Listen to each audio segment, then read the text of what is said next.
Jack here, JBF Music and Guitar Lessons, back with one of these critiques for you. The guitarist in question is Dave Murray, and I am a huge Dave Murray fan. He had a massive impact on me in my kind of more formative years, still now as well, but definitely early on a really big influence for me. I've created quite a lot of content on Dave before in his style, which you can check with the eye up there, but this is specifically for my signature licks video, so I'm going to pick out a few licks that he plays a lot and then tab them out. Whenever that video is live, I'll put it up there. And I just kind of started filming this process because there's always little extra bits of information that I can't maybe create a full video on, but I can put little extra bits in here as well. So later on in the video, which you can find with a timestamp, there'll be a licks, concepts and techniques or something to that effect, where I'll put in some of the stuff we look at in this video. If you like this, let me know with a like and a comment. If you don't like it, feel free to hit the dislike button, but if you can let me know what you dislike about it specifically, I can take it on board. I can at least try and do something about it. And if you're new here or you just want to see more of this kind of stuff, make sure to do the whole subscribe and notification thing. But yeah, let's just crack into it. This video is rather aptly named Dave Murray, Solo God and the Power of a Stratocaster. Both comments that I think I pretty much agree with. I'm starting to think the Strat might actually be a kind of Swiss Army knife of guitars. I don't know when this video is coming out, but if I've decided to make content on it, I'll link to it up there. But yeah, far too much talking, let's just get into it.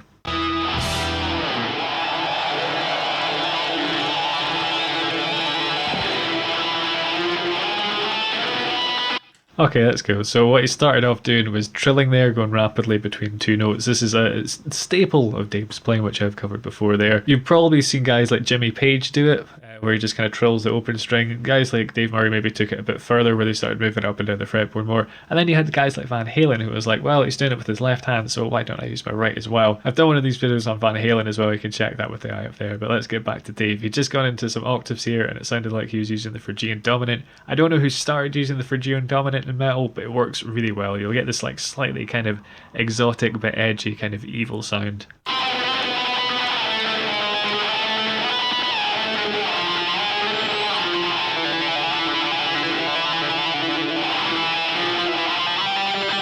So it sounds to me like he's also got his wah pedal. So a wah kind of, it does exactly what it says in the tin. It makes your sound go wah wah wah wah wah wah, like a bit like brushing your teeth, that kind of wah wah sound.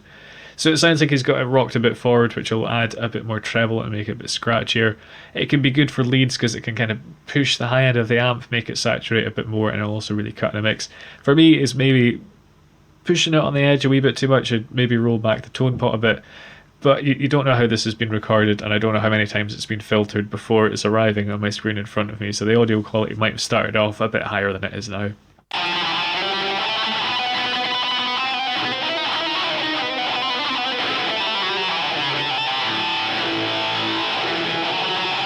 So that was kind of cool. He's gone away from his Phrygian dominant thing there. It sounds like we're probably playing in the key of E or A, I would guess, just because they're guitar-friendly keys.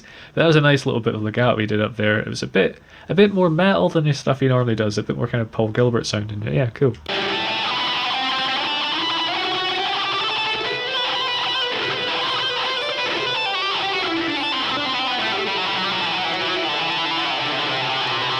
So there you have more examples of the trill, where he's just getting two notes and going between them, going up and down the string. Also the embellished trill, which I kind of covered a bit before.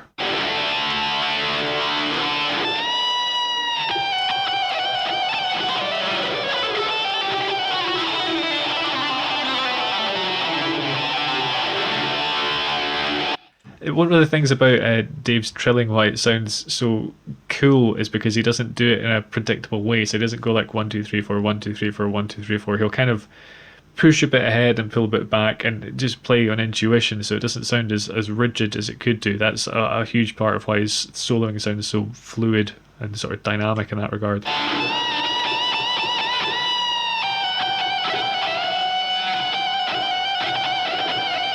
Okay, so I'm inclined to believe, rather than it being Dave's tone, it's probably to do with the recording, because we can see here he's on his neck pickup, the little pickup selector there, point to the neck, which will be pretty creamy sounding. He's also using a humbucker in the neck, which again is kind of fatter and fuller and more low end than a single coil. So, and because his tone is kind of creamy anyway, that would make me think that this is more of a recording issue than it is with his guitar being a bit too toppy.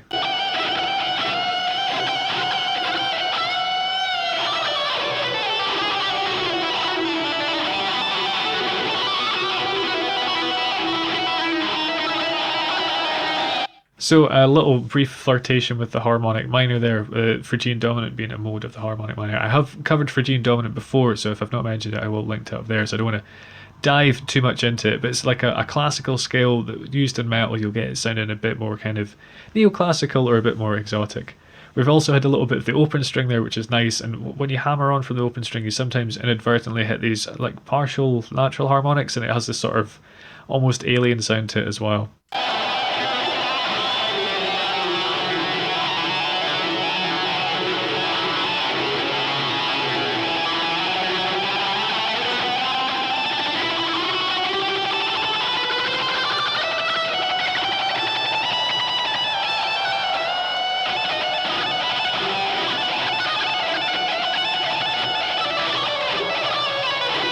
Nico McBrain in the back just lobbing his drumsticks all over the place. Brilliant.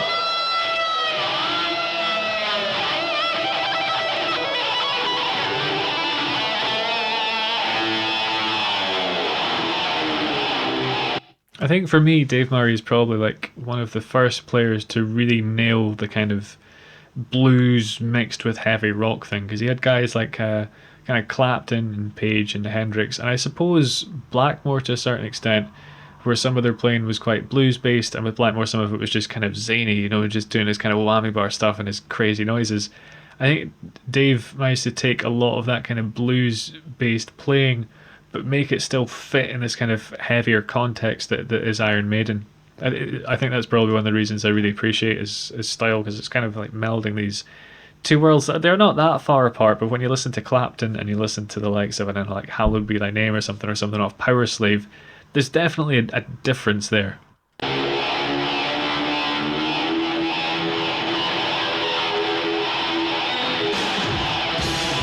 Cool, so when he was going up there, he was trying picking the string and also catching natural harmonics. So you just rest your hand lightly, move it up and down the strings, you're going to catch them. If I've still got cards left, I'll pop one up there on natural harmonics.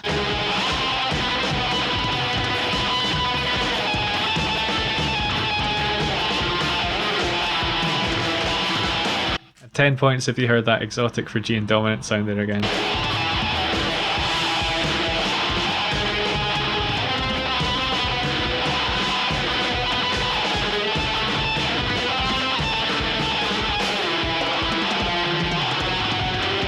Nico's just flailing about in the background there. It sounded like he was doing a polyrhythm there. So I think that one is 3/4.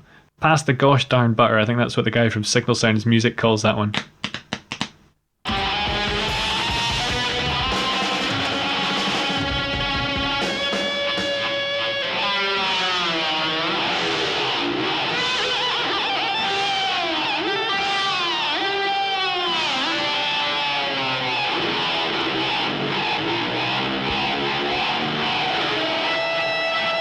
It's possibly some sort of modulation, like a little bit chorus on his guitar sound as well. I don't know if we're going to get playing with the teeth or behind the head here. Let's find out. Yeah, playing with the teeth, that's something I could never quite master. I think the trick is to basically angle your guitar and get your tooth kind of over the string, and you almost like move the guitar to do it, but I could never get it to work personally.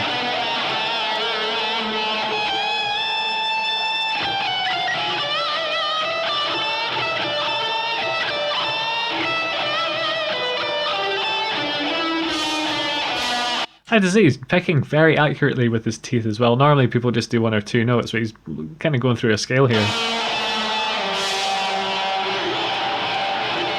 Okay, I quite enjoyed that. It maybe wasn't the most thrilling thing. I think I've heard him do better without sounding like too much of a snob. There was some cool legato things there that in terms of his phrasing I think he does use quite a lot, so I might be able to get something from that. A lot of the whammy bar stuff isn't particularly unique to Dave, so it's not the sort of thing I'd put in a signature licks video. But I've got another one lined up here, so I'm going to dive into that. Cool, so this looks like it's a collection of solos from the Early Days tour. Now, I did see them do this set. It would have been down in Donington Download however many years ago it was they did the Early Days tour, and I really enjoyed it because there were songs that I really liked from their older back catalogue that I never thought I'd get to hear live, and I got to hear a lot of them, like Flight of Icarus and stuff, so that was really cool. So hopefully some nostalgic memories coming back here as well.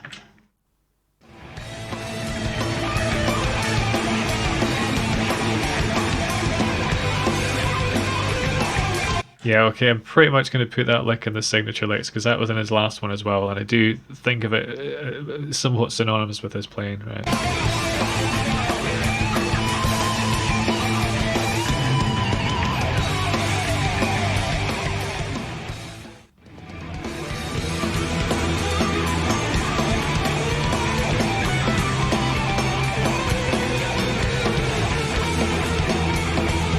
That thing as well, he does that quite a bit, where he's, I don't know if he's playing, it's either the blues note or he's playing the flat six, or maybe the flat six and the blues note. I'll break it down, I'll work out what's going on finally after all these years.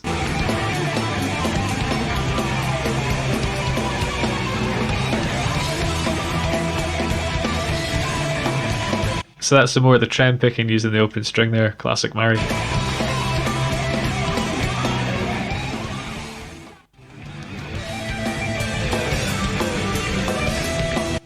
There is something I always love about the live Trooper solos, how you have Yannick and Adrian playing at the same time. And if you've ever seen them live, it's kind of nice because they manage to complement each other without stepping on each other's toes too much. And then Dave does his solo, and it's always a wee bit like he's going, "Right, boys, Daddy's home." He's just delivering the goods. I mean, they're all great players. I love them all, but Dave probably is my favourite.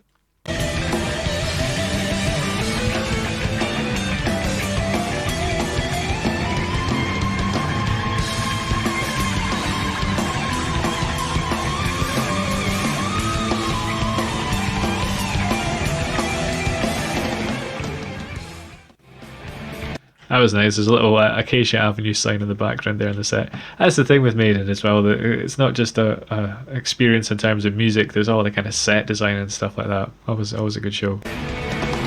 Remember Tomorrow. I was seeing that live. It's great.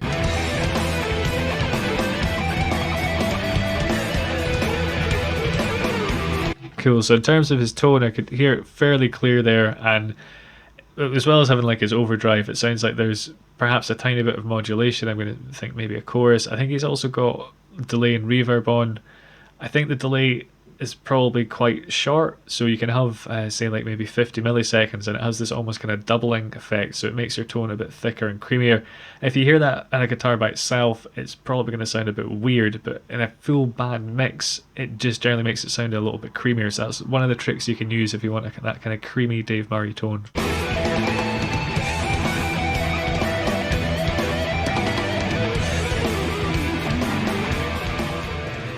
So when I was talking about that like mix between blues and hard rock, that little ending licks he did there, they just kind of accentuate that point for me.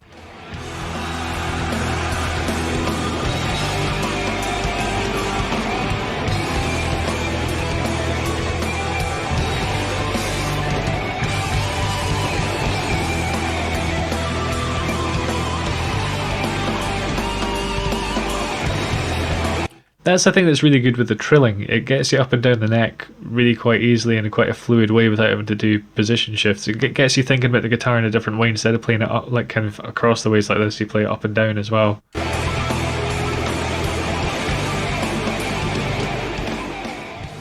So I don't know if he was trying to catch harmonics there, doing a pick scrape as well, or if his hand was just moving along for showmanship. If you know what he's up to, let me know in the comments. I couldn't work that one out.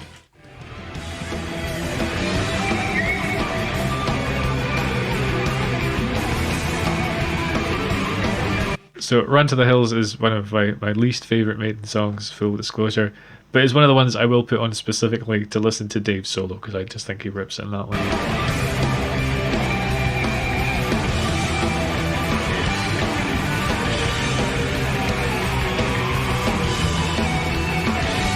I was looking forward to the nice little whammy bar bit he does in the original. That's the thing though, it's a nice mix as well. You've got Adrian that'll generally play the solos more or less like he does on the record, and Dave, it's like what mood he's in. If he wants to play it like he did, or if he wants to go on this improvisational fury, or if he wants to kind of hit some of the key licks and then change some of it, or if he wants to do the key licks but in different places. I think it's just what he feels like doing on the night.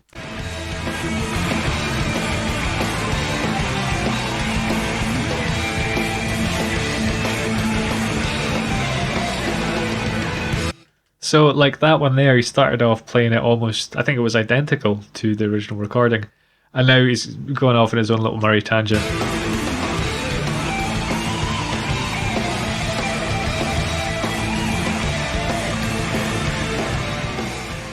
And then he ends do do do do do do do, coming back into the way he wrote it. That's a nice way to do it, because a lot of people know how the start of a solo sounds, they know how the end goes, and then in the middle, particularly if it's kind of faster, a lot of it can kind of go over our heads unless we're really paying attention to each note.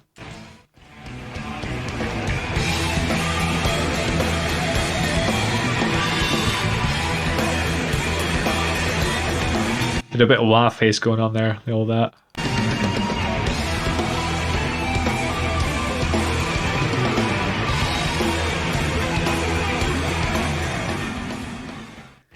That's a kind of a classic Murray thing to do. It's not just him that does it, where you go trill a minor third apart, specifically going, if we're in the key of E, we'd be going between a B and a D. So you'd be going for, let's say that, I suppose he does it between the E and the G as well, but it's more common for him to do it between the B and the D. So the 12th fret and the 15th fret, let's say, on the B string, do that with your wah on and depress the whammy bar at the same time, and you get that kind of almost like siren type noise going on.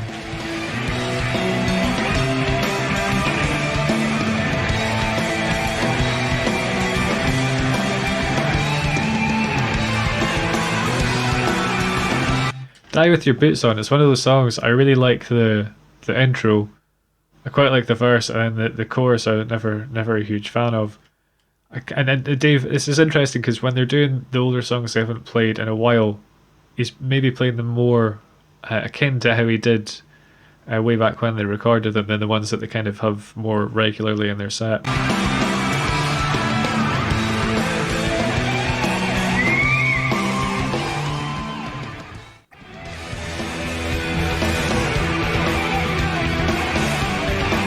One of my favourite Maiden songs of all time. Brilliant.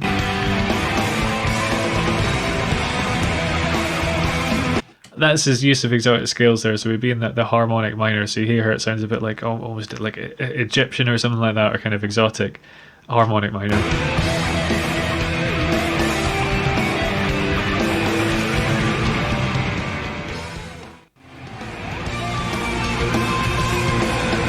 Number of the Beast, another of these ones, it's alright, it's a song, but I wouldn't specifically listen to it. Like, I wouldn't put an album on just to hear that song, but I will put an album on just to hear, like, Remember Tomorrow or Hallowed Be Thy Name.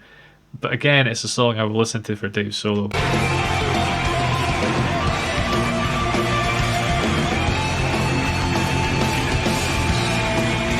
See, that's the thing about him there. That bend was just really satisfying, and in the original recording, he would just go back into a flurry of notes. But here, he's hit the satisfying bend. He knows it's satisfying, and I think he knows that we know it's satisfying, and I think he knows that we know that he knows. He's just holding it for a bit longer.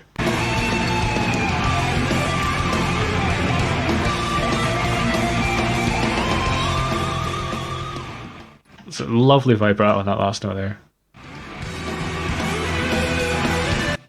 I always love the interplay between Yannick and Dave on a Hallowed Be Thy Name, because they normally put it later in the set, and you can tell Yannick just loves whatever Dave's doing. There's definitely ones when he's always like giving it kind of fist pumps and pointing over to him and being like that. It's the same with Fear of the Dark sometimes, I think, as well. Yannick will just be almost paying more attention to what Dave's doing in his solo than actually playing the rhythm part under it. It's nice to see that connection between them on the stage.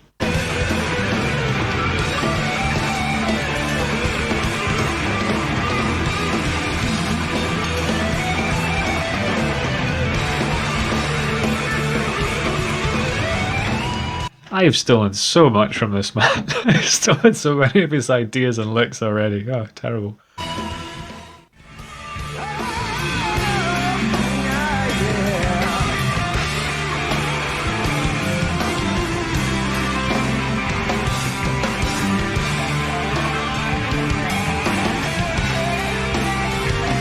This is an interesting song, Drifter, because it's like somewhere in between like hard rock, pub rock, and almost like psychedelic, particularly when the kind of this bit, or I think it's this song where the harmonics come in.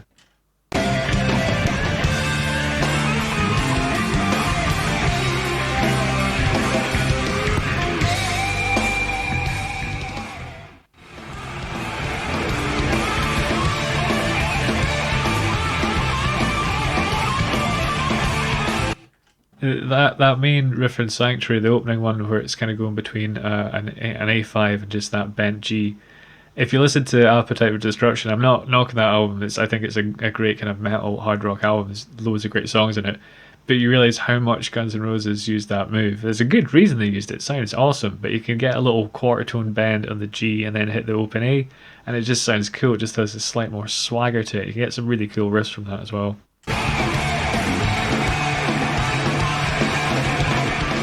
Cool, that was great. I probably enjoyed that a bit more than the last one, perhaps because it was a bit clearer, and I think also because he didn't have as much time to fill up. It wasn't like a full solo where he's just by himself. There was a bit more, what would the word be, like a kind of contour to his playing. It felt more like a journey than just kind of, so that's the problem with guitar solos when we're just left to our own devices to like push them out on a stage and sort of say play.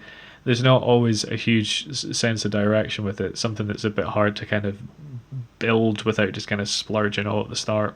But yeah, like I say, without a doubt, one of my favourite players of all time. Okay, the first thing I'm going to touch on here is I was kind of talking about some of the paths Dave tends to take. So say if he's playing in an E minor pentatonic box, he might kind of start off here, use the G string to descend. He might just keep going down there. So one thing he might do if he wants to get from A to B,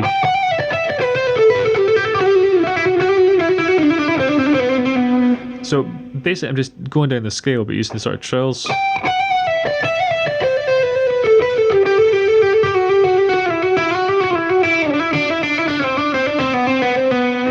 Another thing you might do like in the lick is kind of go down the D string.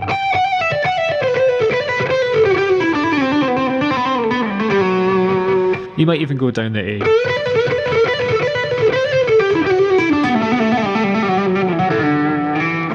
So this is the sort of thing, if you have paths in your mind, ways of getting from A to B, like a thing I tend to use a similar shape as well. I actually kind of go down here, but then I kind of go to this position for a while. So if I was to use the Dave Murray kind of trick on my own playing,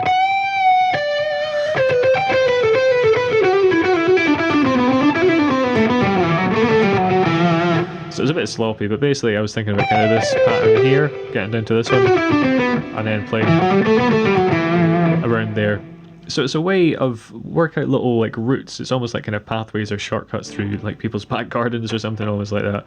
And using the trills, it's a really great way of getting up and down one string and also give you time to sort of think about what you're going to do on the adjacent string. So in passing I talked about hammering on these sort of partial harmonics, and basically if you hammer on a note at the 5th or 7th fret, as you can probably hear here, there's a kind of overtone of the harmonics, and I think it's because there is a harmonic on the 5th and indeed the 7th frets. When you hammer on, you're sort of getting the harmonic just before. I don't know if that's the real reason, but that's my suspicion. So I'm not doing anything fancy with this hand, I'm literally just hammering on open D 5-7 on the D string, open G 5-7, same idea back to the D, and then the A. This seems to be with the speed as well. If you do it slowly, you don't notice them quite as much if you have a bit of speed.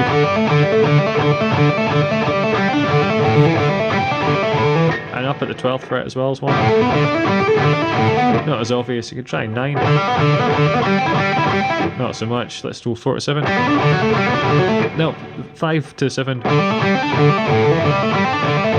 That seems to be the best place to get them. And again, it's just these natural harmonics, I think, sort of occurring as I hammer down. If you know any better, you know why that's happening, please let me know in the comments, because I've always kind of wondered. It's just something I kind of noticed. This is a side note more than anything else, but I'd said that his playing sounded a bit more metal to me, and I suspect that's probably because they were doing the Power Slave tour. There's a lot of kind of Phrygian and maybe kind of Phrygian dominant sounds in the album. It's a lot more typical of modern day metal, so I suspect because he was on that tour, that was kind of in his playing a bit more than it would be kind of previously, or you know, kind of as it is now.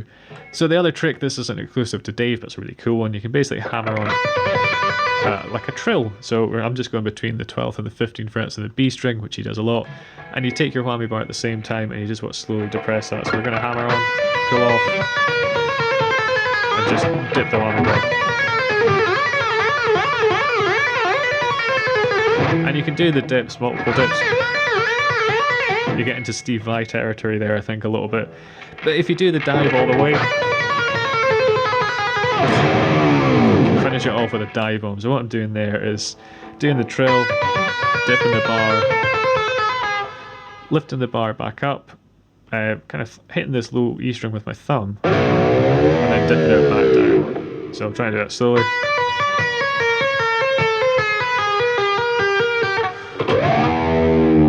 And a little bit cleaner.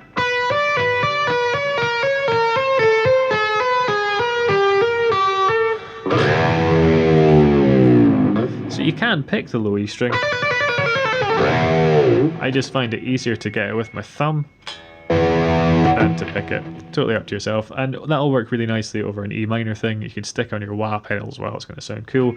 Another place you could do it would be the 12 to 15 on the E as well. I mean, there's absolutely nothing stopping you from modernizing this, kind of maybe going for kind of bigger stretches. So there I'm just going between the 19 and the 15, and then adding in a little bit of the 20th fret as well. But then it's going to sound a bit less like Dave, which is kind of what the aim of these little bits were. But hopefully you guys got something from that. I know I certainly enjoyed watching it. If you're still here and haven't yet subscribed, feel free to do the whole subscribe notification thing. Very much appreciated. But yeah, take it easy guys. Have a good one.